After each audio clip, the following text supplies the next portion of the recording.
This podcast may not be suitable for young listeners.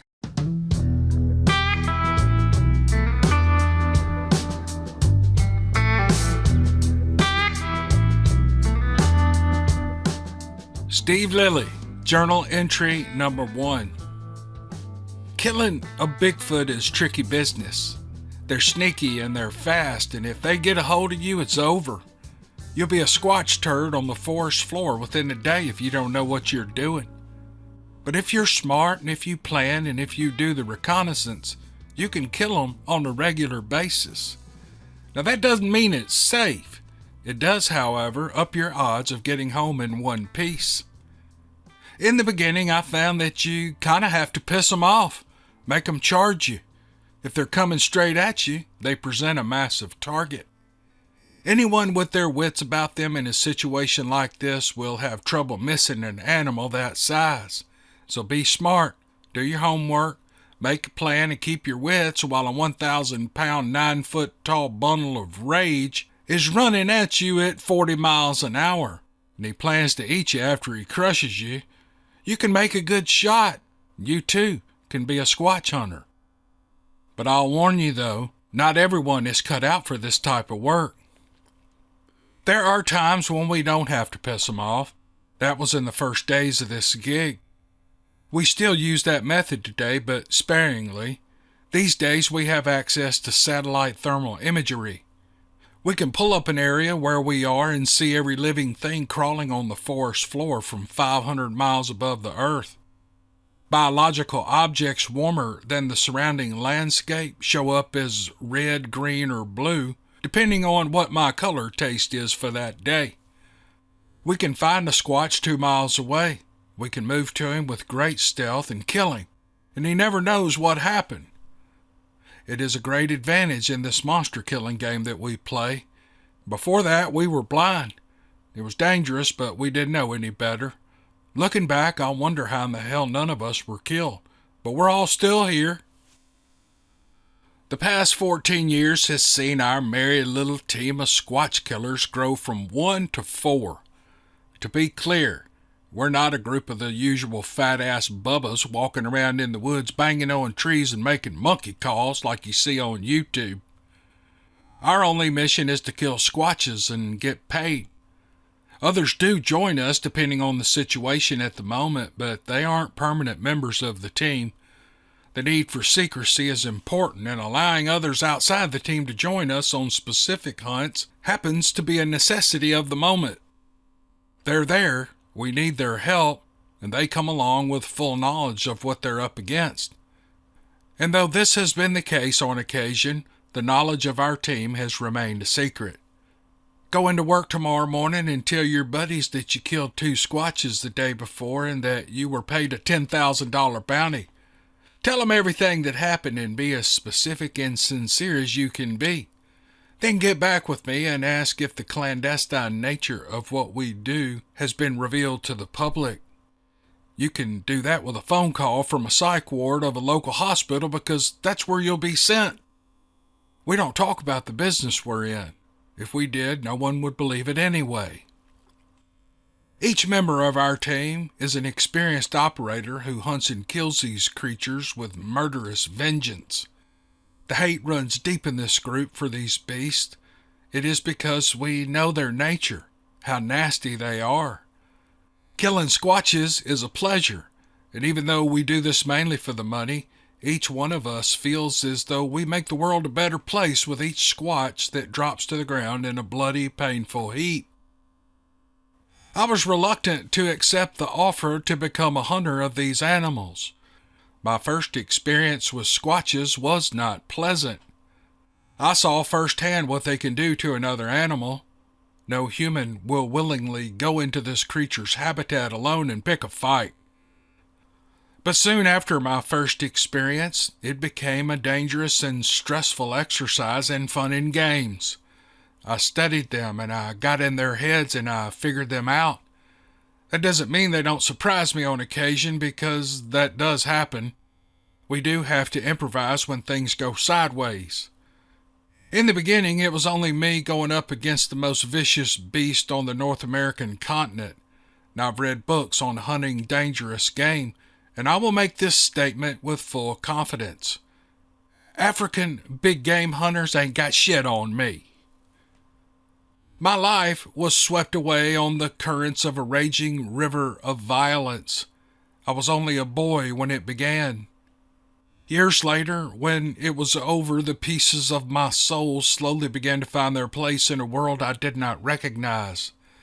Half my life was gone in the flicker of a light bulb. Time is what I needed, even though I didn't know it. And with time, the road to a peaceful existence opened. And I walked and sometimes ran the path to the place where I could rest, where there was peace. I found my place in this world, leaving the familiar stress of merely surviving behind. It is a story for another time, yet as peace became a normal state of mind and being, I stood poised to bring vengeance on my enemies again if provoked. The day I killed the first squatch was that day. I pulled away from the lights of the Blue Plate Cafe on Highway 61 at 4:30 a.m. At H.R. Fish Camp on Tunica Cutoff, Mississippi, my boat floated off the trailer into the muddy water oxbow. Rufus, my beautiful black lab, stood on the bow, his face into a 20-mile-an-hour north wind like a dragon carved into the bow keel of a Viking ship. The wind from the Whitecaps had begun to break the ice. My boat took a beating, but Rufus never flinched. Water, turning to ice, was covering his black coat. The worse the weather, the more Rufus liked it. He was a retriever in his element, doing what he was born to do. The Mississippi River was high. The water had seeped into the cutoff, making my journey to Island 58 easy. Maneuvering through the flooded timber was tricky, and the debris delivered to these waters was ever-changing so that nothing looked familiar from one day to the next. Light from my Q-beam glittered on the water in front of me. It was an area clear of trees that ducks would be drawn to. I felt the bottom of my boat dragging some mud. I was at my destination. Rufus bailed out, and he was able to stand up.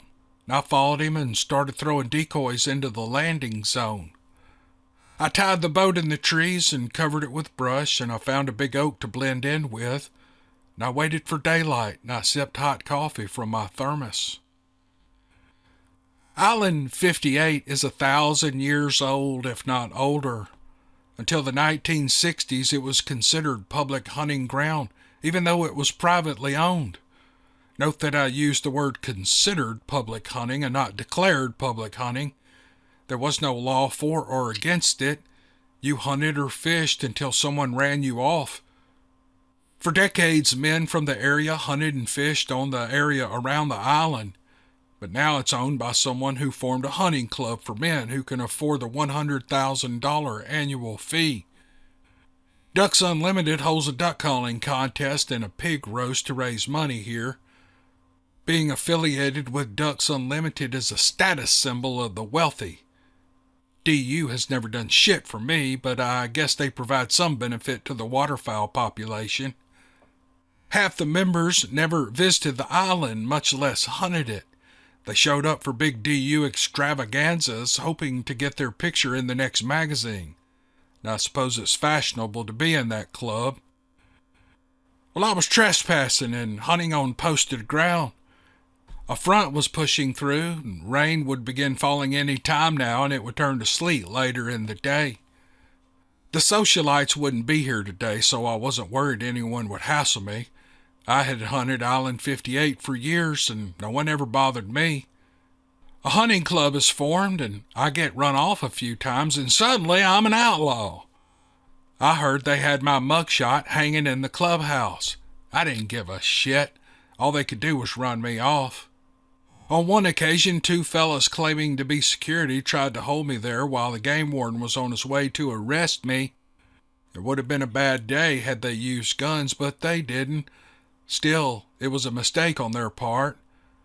They each had missing teeth and bloody noses to show for it. When the sun turned the eastern sky a pale blue, two wood ducks shot past me in silhouette like little fighter jets. They were coming off the roost and the action was about to begin. Before long, two more groups of woodies and teal buzzed my spread. They're fast as lightning and beautiful to watch, but I was here for mallards, so I waited. I didn't see the big green heads, but I heard the wings whistle while they swooped low into the low light to check out my spread. On the horizon above the trees, I watched them shoot vertical. They made a big loop behind me to come in for another pass. The wind was in my face, coming out of the northwest. I turned and waited and faced the wind, and soon I could see 'em, wings locked in a landing position like flaps on a Cessna. 2 shots and 2 birds. One was doing gainer flips and he fell right close to me. The other was crippled and he picked up again, making it to the other side of the opening before I saw it fall. Rufus was going nuts while not moving a muscle, but he was quivering. He waited for me to send him. "Go," I said, and he exploded toward the farthest bird like a stick of dynamite was stuck in his ass, and the fuse was burning. While he was doing his thing, I found the closest bird, only a few yards away, and I left it where it floated. I wouldn't rob Rufus of the joy of splashing 10 yards into the trees and bringing that duck to me. It was his life, and you don't take another's work from him, no matter what the reason. He would have remembered that duck and been pissed at me had I gone and got it. 15 minutes clicked off, and Rufus wasn't back. The sun was higher now, and I could see across the opening. My whistle hung from my lanyard. I rarely had to use it for this dog, but now 20 minutes absent, I began to wonder where he was. Crippled ducks will dive when approached by a predator. They'll drown themselves before they give up the game and be eaten. I assumed that this is what was happening, and added to that, Rufus was a determined dog. His flaw was that he never knew when to give up. He wasn't back soon with the duck. I would need to give him a hand, which he appreciated. I blew the whistle for the comeback, and I got no response. It never crossed my mind that Rufus was in trouble. I was relaxed and drinking coffee and watching for more birds. I wasn't going to stop shooting while waiting on him, but when I heard the dog yelp in pain, I knew something was up. Dogs don't yelp or squall like that unless they're in pain. Then there was nothing, and my dog was in trouble. I let the whistle loose and made sure my shotgun was full of bullets. I walked to my boat and eased across the clearing into another stand of timber. The water got so shallow I had to get out and walk. The first bad sign was the blood in the water. Whatever had happened to Rufus had happened close to where I stood. A few more steps and a black object floated bobbing in the ripples that I had made as I approached. It slowly turned in the churning water, and white teeth and a pink tongue made me realize I was looking at my dog's severed head. My shotgun came up and my eyes scanned the woods. Nothing was moving. A few feet later I found pieces of black dog hide floating here and there. I kept walking, following the trail of my maimed dog. The sound of jabbering stopped me. My first thought was that the caretakers of this hunting club had had enough of me and had killed my dog. This made my first impulse to be that of charging in and letting them know I didn't appreciate that. But the sound of the jabbering began to hone in. It wasn't human. It was something else, an animal I had never heard. Slowly, I advanced another few yards. I found a big cypress trunk to blend in with, and I got real quiet and still. It is a skill most won't realize while in nature. The more still you are, the better you see your surroundings, and any movement in your field of view will be amplified. It took a few minutes of this, but I finally caught movement straight ahead. 2 black objects coming in and out of view. They were still jabbering. Soon it was apparent that these were not the caretakers. They were some sort of animal. They were locked in a disagreement. With my eyes adjusted to the distance, I watched 2 hulking beasts argue in some language I've never heard. and they soon came to blows. The smaller of the two broke away, dejected that they couldn't seem to win the argument either verbally or physically, and that thing was coming my way. The closer it got, the more plain it was that this was not a he. Even so, it was massive and coming my way in a hurry. Soon it would find out that I was there. Not because I would run. They were about to meet justice for killing my dog. My forays into the woods, no matter what game I hunted, I carried shotgun slugs and buckshot in the event a nice deer offers me the opportunity to make him a meal. I never waste an opportunity to bring home wild game, if killing that animal is legal at the time, of course. Minutes earlier, while I got out of that boat, I had switched from bird loads to buckshot. If I was going to defend myself, I wasn't going to pepper the aggressor with steel duck loads. I was going to rip his ass apart with the larger rounds. 4 rounds had been pushed into the magazine and 1 waited for the pin to drop. She was coming at me like she knew I was there, but she never looked right at me, so she was oblivious to my presence. Behind her came the other one. This was a big male, twice her size, and in his hand was half of my dog. Rufus's body made a distinct wake as that filthy animal walked, and the more I watched, the angrier I got. They had been fighting over my damn dog. The male had caught up and was about to start another fight with the missus. They were 10 feet away, and I stepped out from behind the tree with my Remington 1187 pointed right at her head. She stopped abruptly, splashing water all over me. The surprised expression on their ugly faces was priceless. I set a handful of buckshot, full choke at her head.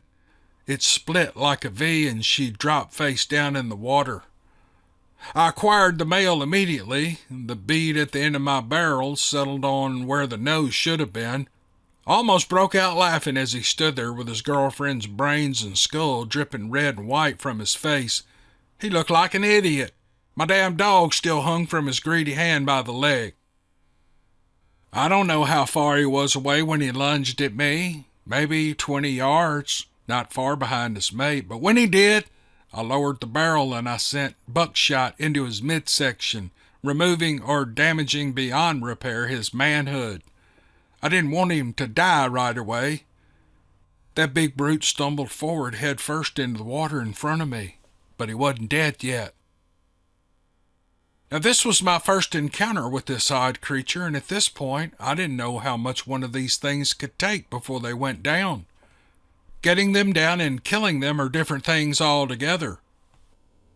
The point I'm making is, and I found out this day and through the years, that these things can take a beating.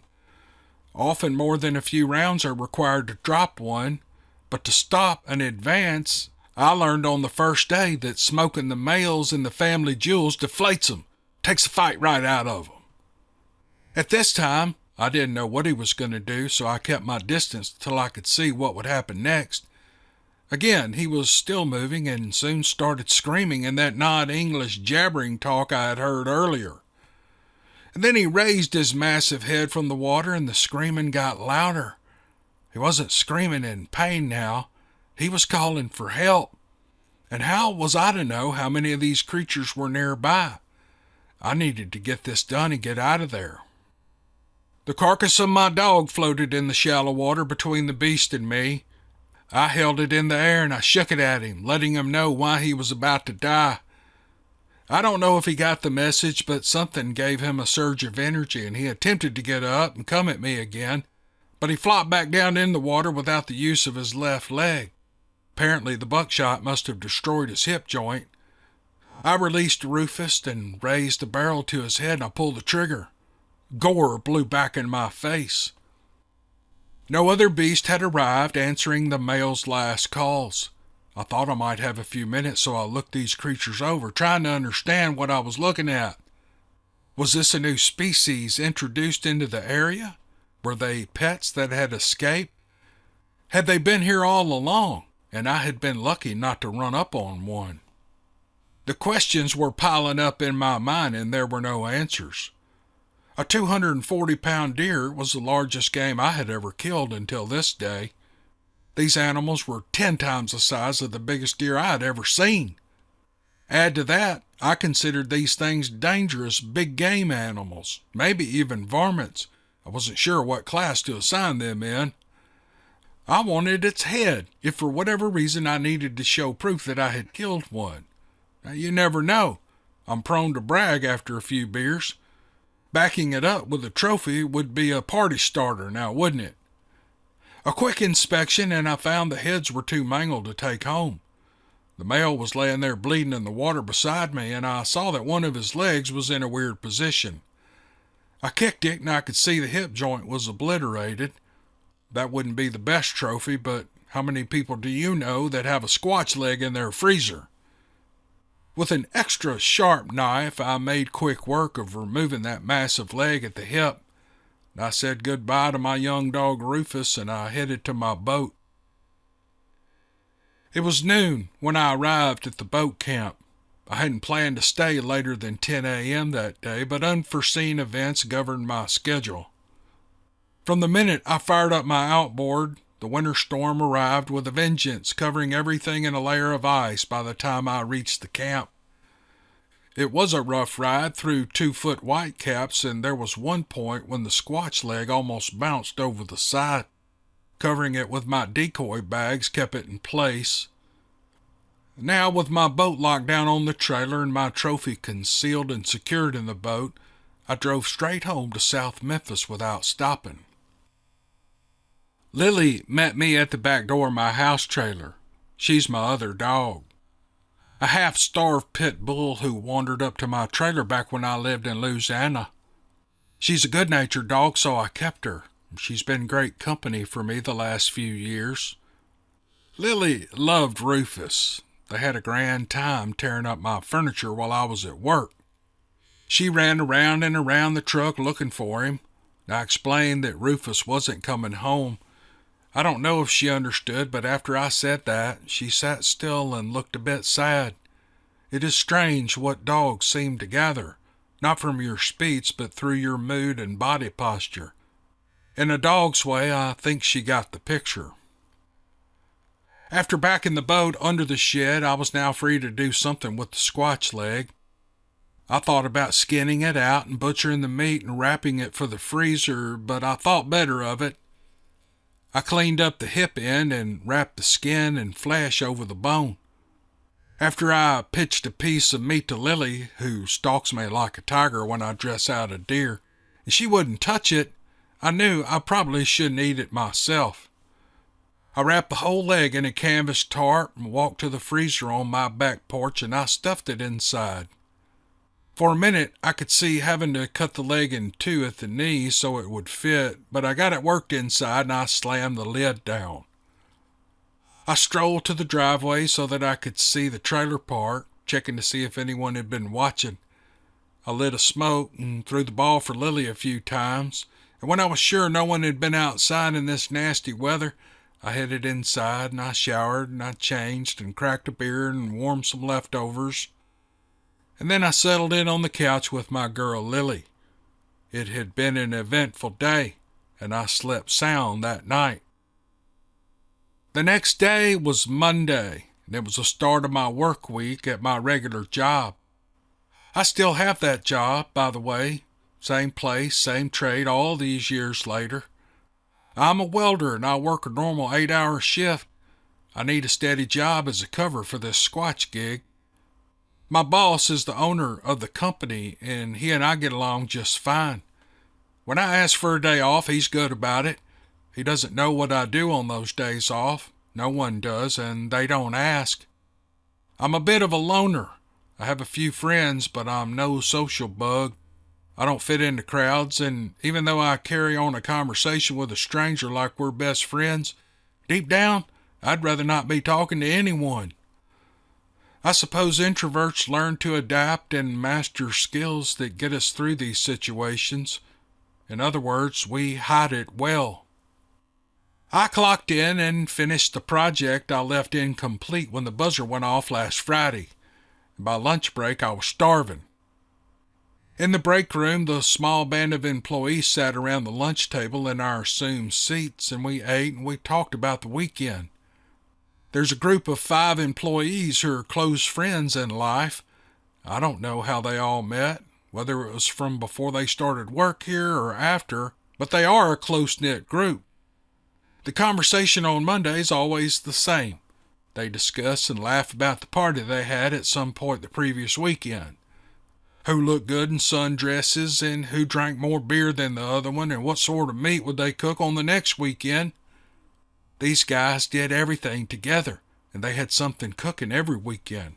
They were masters of the grill. I know this because generally they brought in leftovers to share with their co-workers, and the food was always good. They were a good lot of men, and they had something going all the time.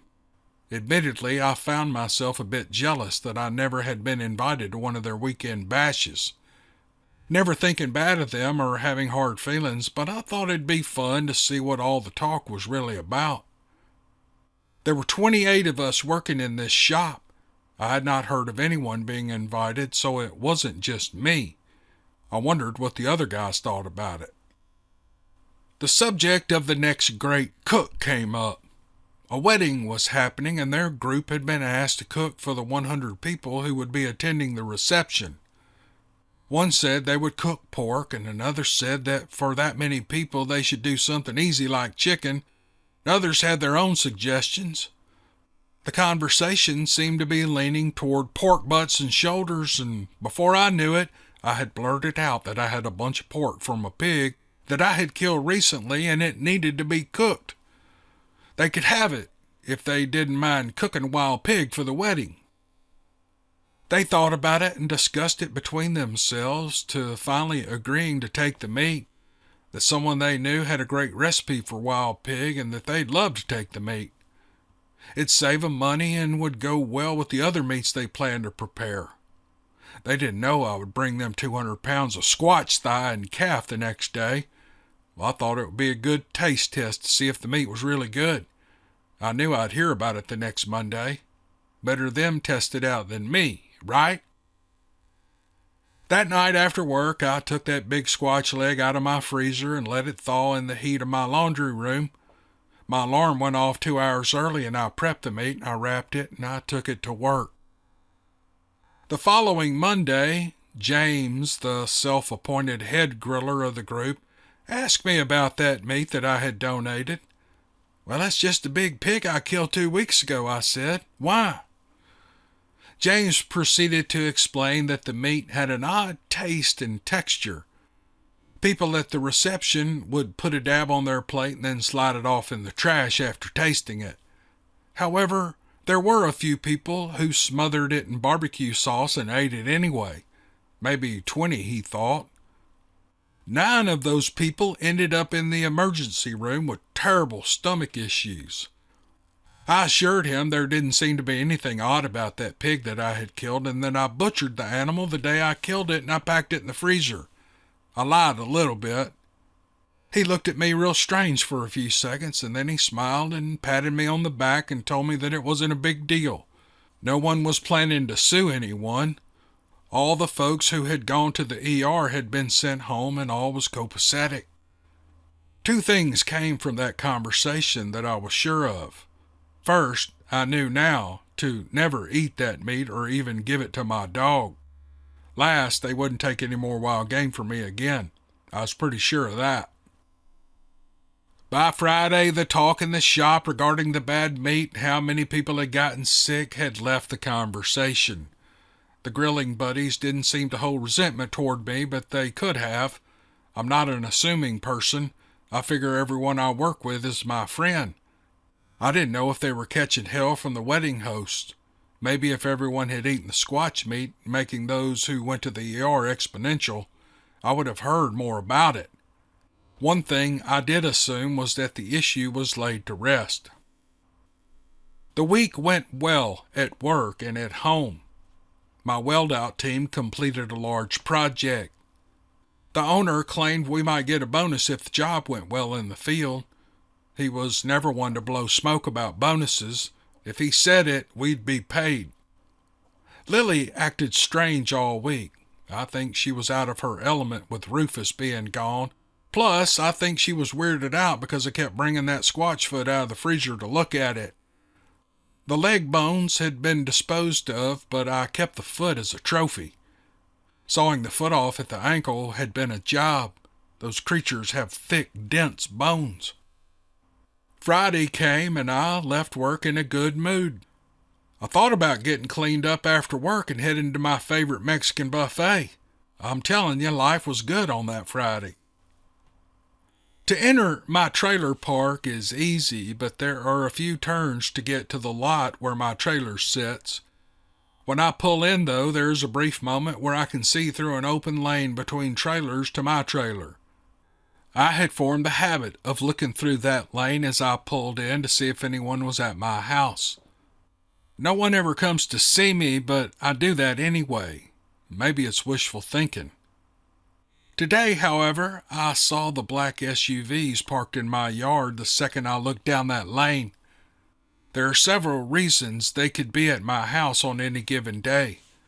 If you remember my description of my violent past that haunts me today, that was my first thought. Black vehicles with government plates meant that my past life had now reared its ugly head. I would soon find out that was not the case. There was no need to run. I hadn't done anything in the last few years to rate a visit from these men that I knew all too well, but even so, I sank down in my seat and lowered my cap and slowly drove by, cutting my eyes to see if I recognized a familiar face. Before I could look at all of them, I saw Lilly in the yard. How did she get out of the house? Had they already been at my place? Lilly saw my truck, and I was made. After backing up and pulling into my drive and playing with Lilly for a minute, I walked to the man closest to me. "Is your name Steve Lilly?" he asked.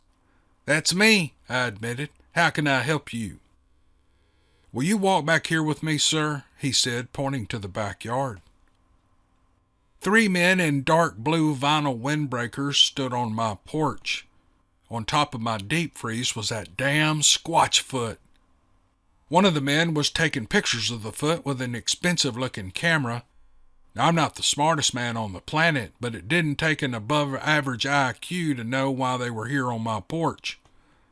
"Who are you?" I asked, "and why are you here?" "We'll get to that in a minute, Mr. Lilly. About this foot over here, where did you find this?" "I'm not answering a question until you tell me who you are," I said.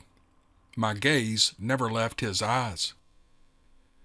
He looked down at his feet and he took a deep breath. "We're with an agency of the federal government, sort of like Fish and Game. But we're not them. We do something different." "I'm listening." As I said that, my stomach was churning. They either had me for trespassing or for killing a rare and endangered species, or both. This was not going to end well, and all I could think of now was who would take care of Lilly while I did my time in prison. I didn't show it, but I was worried. Here I was once again after years of solitude, free from living under the thumb of the federal agencies. I had done terrible things in my past life, and they knew exactly what I had done. I never spent a minute behind bars, though.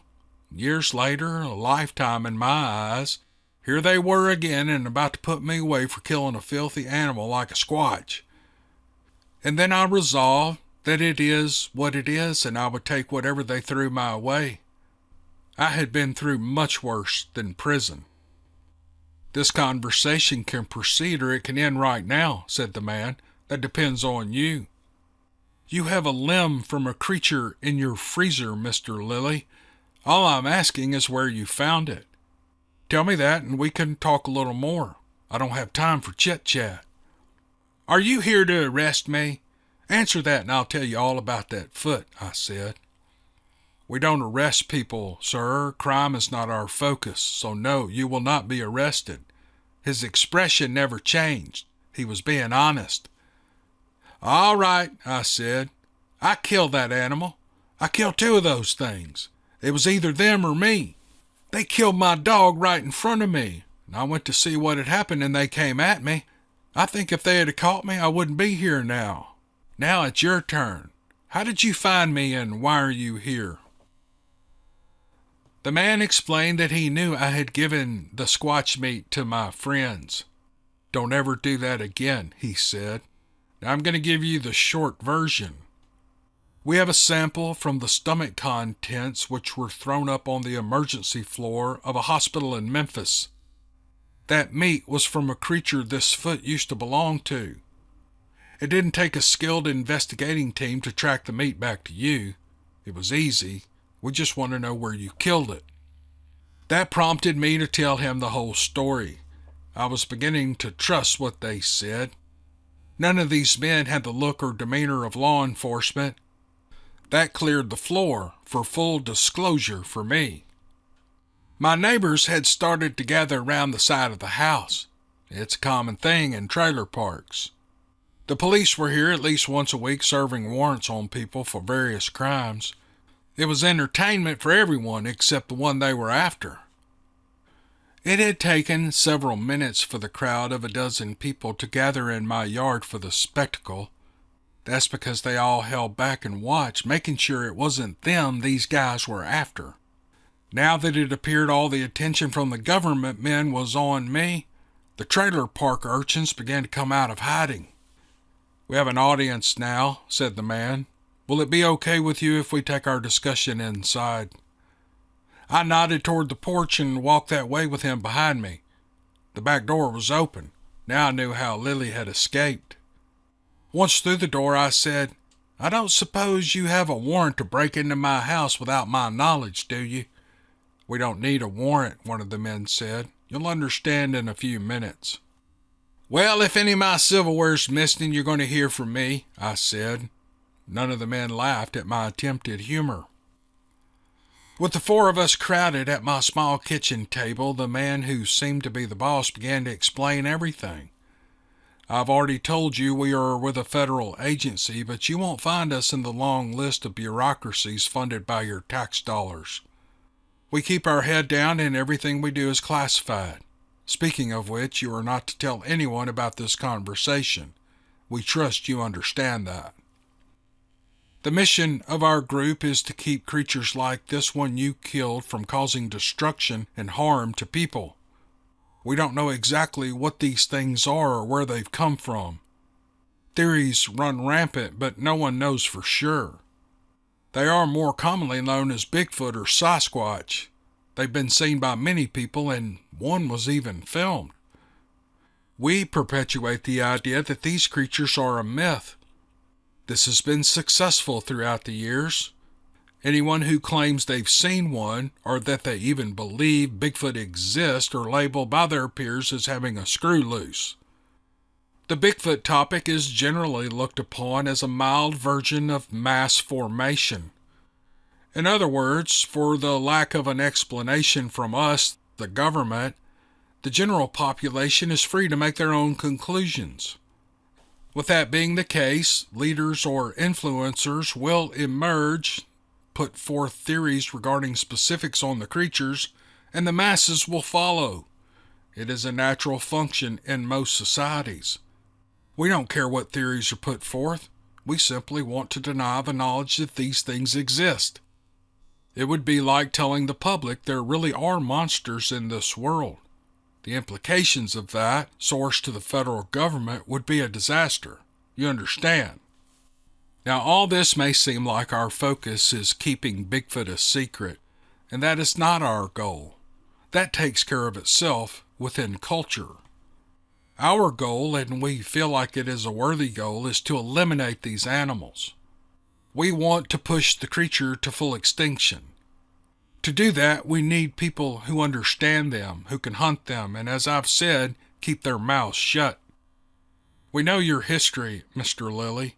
We know what you've done since you were a teenager. There's a thick file on you, as a matter of fact. Being a federal agency makes certain information accessible. If not through agency-to-agency information sharing, then we get it through other means. Now, every man or woman in our group was handpicked from the FBI, the CIA, the Secret Service, the military, or the NSA. With a team with such a diverse work history, well, we have friends. Those files were supposed to be sealed. No one should be able to see it. That's what I was told. If you can see it, then anyone can see it, I said. That puts me in a bad situation. Your files remain sealed and locked away, Steve. The information we have is word of mouth, and it goes no further than the men around this table. All the men nodded. It was an assuring posture and took the edge off my panic, but time would tell if it remained true. Now back to the matter at hand, he said. What's your name? I asked. You can call me Agent Blue, he said with a straight face. Well, I rolled my eyes. This is Agent Green, this is Agent Orange, and this is Agent Brown. Whatever, I said. What is the matter at hand, then? We want to know, given the opportunity, can you kill another of these creatures? If you can, and if you take this on, we are prepared to pay you a bounty for each squatch in which you can provide proof of kill. We have teams that do this, but they are constantly stretched thin. We want to determine if outsourcing this particular job to civilians is productive. On the first job, you will be paid $2,000 per animal killed, and if you succeed and survive, we can offer you a permanent arrangement. The afternoon had gone from a good day at work to the dread of going to prison, and now to a job opportunity. It was all a haze in my head, and I wasn't sure how to answer. However, dollar signs were running on a ticker tape in my mind. I had not had any trouble killing the first 2 squatches that I had ever seen. Why couldn't I do it again? And then it occurred to me that I would be helping mankind by ridding the world of an animal that apparently caused destruction to some people, even though I had never heard of that happening. Everything on the list was checked in the positive box. There was no downside other than maybe getting killed by one of these things. If the rest of them were as easy as the first 2, I didn't see that as a problem as long as I was on my game. This was the federal government, and they had deep pockets. Plus, this was a black classified operation. They could pay more. I'll do it for $5,000 a head, I said. Agent Blue never blinked.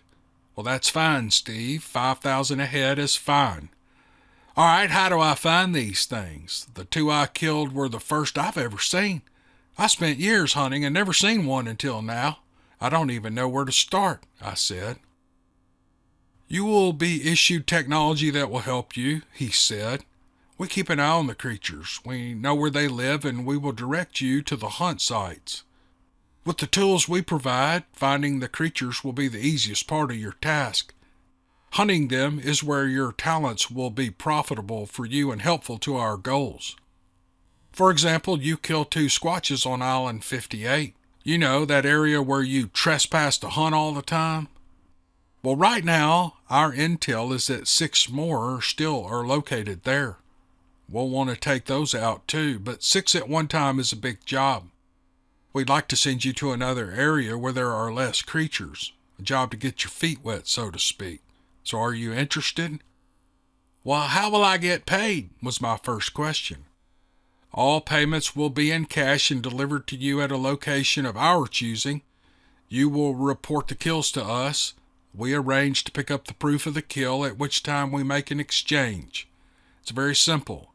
You will need to bring us the heads of every creature you take down. And furthermore, we know you work a regular job Monday through Friday.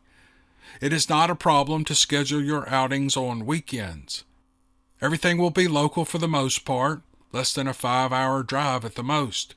However, there may be circumstances when we could ask you to go further. All expenses will be covered in addition to your bounty, of course. Well, I was blown away by what I was hearing. My mood had improved greatly over the last hour. My feelings and senses on this gig were good now, and I was looking forward to starting. Agent Blue reached into his pocket and produced a cell phone. At that time, flip phones were the latest and greatest, and this phone was a Nokia version. He slid it across the table. There is one number programmed into this contact list. We will call you to give you intel on your first job, and if you succeed to our satisfaction, you'll get another job. Now, you are not to call us unless you are complete with a specific mission, or if you need assistance for whatever reason. After we know the job is completed, we arrange the location for the meeting, we exchange our assets, and you wait for the next call. We try to keep things simple for both of us. Well, hell, that sounds good to me, I said. Anything else? That'll do it, Steve. The three men walked out of the trailer through the back door and made their way around to the front with me following them. The spectators had dispersed. A few were standing on front porches watching, but only a few. It was cold out. Lilly was bouncing around the men as they walked out. Agent Blue and Brown leaned down to play with Lilly and scratch her neck. She avoided Agent Green. He was carrying the squatch foot in a plastic trash bag. I had to hold her collar to keep her from leaving with them in their vehicles. Lilly loves everybody. Down the road, I watched Lewis Shanks, my neighbor, walk up his steps and turn around and shake his head at me. I knew what he was thinking. Informant. Lewis and I were acquaintances, not necessarily good friends yet. I would have to find a way to explain to Lewis what had just happened. It would be a bad life for me labeled as a trailer park snitch. Things don't go well in the trailer park for snitches, but I could catch up to Lewis within the week once I came up with a story that he would believe. Lilly and I walked back inside, and at the kitchen table with a fresh cup of coffee, I studied the secret flip phone. The number for the sole contact in this phone appeared on the screen when I opened it. I had to call it to see if it was real. "Hello, Mr. Lilly. How can I direct your call?" came a pretty female voice through the speaker. I was just calling to make sure the number was real. You don't need to direct my call to anyone. Say, what's your name?" I asked. "If you're making a test call, then we are done, aren't we, Mr. Lilly?" "Well, apparently so," I said. "Have a nice evening, Steve. I look forward to working with you," she said. I watched the phone for a while after she hung up. Maybe I expected it to ring, but it didn't. I still had time to make the buffet, and it sure was tempting, but the next day was the last day of duck season. I'd be up early. I thought it would do me good to get some sleep. Lilly and I laid in bed and her constantly pawing at me when I took my hand off her neck to turn the page of a novel that I was into. I drifted to sleep and I dreamt about squatches and all the ways that I could take them out. Now this is the beginning, or it was the beginning. The last 14 years have been eventful. Sometimes it's scary and sometimes exciting. We made a lot of money killing these creatures, and you may be asking yourself, if this is a secret endeavor, why are you making your journals public? Well, let me explain. Last month, I made a call to the office to report a completed mission. We had 4 proofs of kill. I followed the procedure I had used for all these years to meet and exchange evidence and collect our bounty. When I called, the line was dead. Yes, I tried more than once, getting the same result. 2 days later, that secret phone rang. It was now a smartphone, and the number was not the one I recognized. I answered anyway. "Mr. Lilly," the deep male voice said, "your services are no longer needed. In keeping with our tradition, we disavow ourselves from your team, and we expect the same." "That's fine," I said. "You still owe us $80,000. When are we going to get paid?" "That is not my call, sir.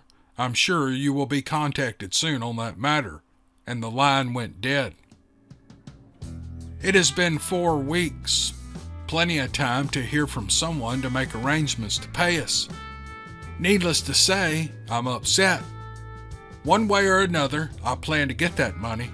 Therefore, until they get us current and the balance is 0, I will release a journal entry every week, sometimes twice a week. I'm spilling the beans, so to speak, and letting the world know what is really out there. I will make anyone who will listen aware that monsters do exist and they are the worst from your nightmares. Something evil has spawned in the woods of North America, and that darkness inhabits the places you hike and camp and hunt. If you want to discount this revelation, keep going into the woods alone and get your ass eaten alive by the nastiest, most filthy varmint that has ever walked on two legs, if that is your choice. But until the office makes things right with us, I'm going to share with you all my writings. I logged these hunts to paper meticulously for years. There is no way to know how long this will take, but all I have is time now. Stand by for journal entry number 2. You won't believe it. Hell, I don't even believe it myself.